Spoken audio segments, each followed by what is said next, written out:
اگست کے آخر میں قائد اعظم پر اچانک مایوسی کا غلبہ ہو گیا۔ ان کی بہن لکھتی ہیں، ایک دن میری آنکھوں میں غور سے دیکھتے ہوئے انہوں نے کہا، فاتی، اب مجھے زندہ رہنے سے کوئی دلچسپی نہیں، جتنی جلد چلا جاؤں اتنا ہی زیادہ بہتر ہے۔ یہ نہایت مایوسانہ اور منحوس الفاظ تھے۔ میں دھک سے رہ گئی، یوں جیسے میں نے بجلی کا ننگا تار پکڑ لیا ہو۔ پھر میں نے صبر و ضبط سے کہا، جنا تم بہت جلد ٹھیک ہو جاؤ گے، ڈاکٹروں کو پوری امید ہے۔ میری بات سن کر وہ مسکرائے اور مسکراہٹ میں مردنی چھپی تھی۔ انہوں نے کہا، نہیں، اب میں زندہ رہنا نہیں چاہتا۔ 1 ستمبر کو ڈاکٹر الہی بخش نے گمبھیر لہجے میں مجھے بتایا،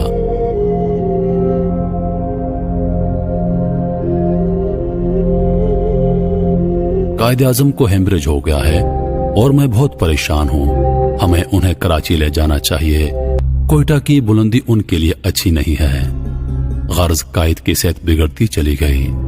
5 ستمبر کو ان کے بلغم کا معائنہ کرنے والے ڈاکٹروں نے بتایا کہ بلغم میں نمونیا کے جراثیم موجود ہیں۔ ان کے خون میں انفیکشن کی علامات پائی گئی ہیں۔ ان کو سانس لینے میں تکلیف محسوس ہو رہی تھی۔ 8 ستمبر کو میں نے مسٹر اصفہانی کو واشنگٹن فون کیا کہ وہ امریکن ماہرین کو بذریعہ طیارہ بھیج دیں۔ ان ماہرین کے نام ڈاکٹر ریاض نے تجویز کیے تھے۔ اگلے روز میں نے کراچی کے ڈاکٹر مستری کو فون کیا کہ وہ فوراً کوئٹہ پہنچیں۔ ادھر ڈاکٹروں کے درمیان ایک کانفرنس ہوئی۔ انہوں نے صورتحال کے تمام پہلوؤں کا جائزہ لینے کے بعد فیصلہ کیا کہ اب قائد کو فوراً کراچی منتقل کرنا بہت ضروری ہے، کیونکہ کوئٹہ کی بلندی ان کے کمزور دل کے لیے مناسب نہ تھی۔ ڈاکٹروں نے بڑے بھاری دل کے ساتھ مجھے اطلاع دی کہ اب کوئی امید باقی نہیں اور صرف کوئی معجزہ ہی قائد اعظم کو بچا سکتا ہے۔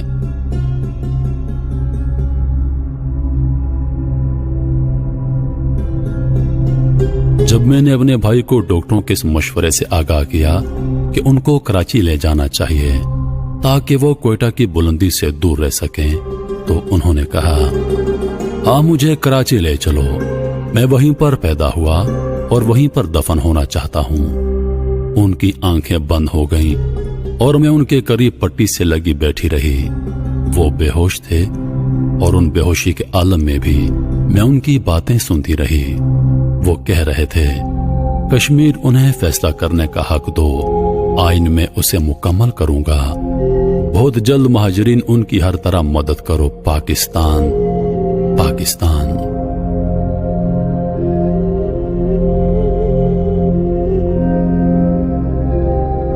گورنر جنرل کے وائکنگ طیارے کو فوری طور پر کوئٹہ پرواز کرنے کا حکم دے دیا گیا اور ڈاکٹروں نے فیصلہ کر لیا تھا کہ 11 ستمبر کو بعد دوپہر کے کراچی واپس جانے کے لیے ہم ایئرپورٹ پر ہوں گے۔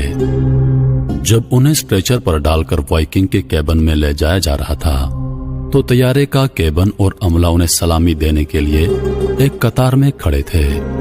قائد اعظم نے بمشکل اپنا کمزور ہاتھ اٹھا کر ان کے سلام کا جواب دیا۔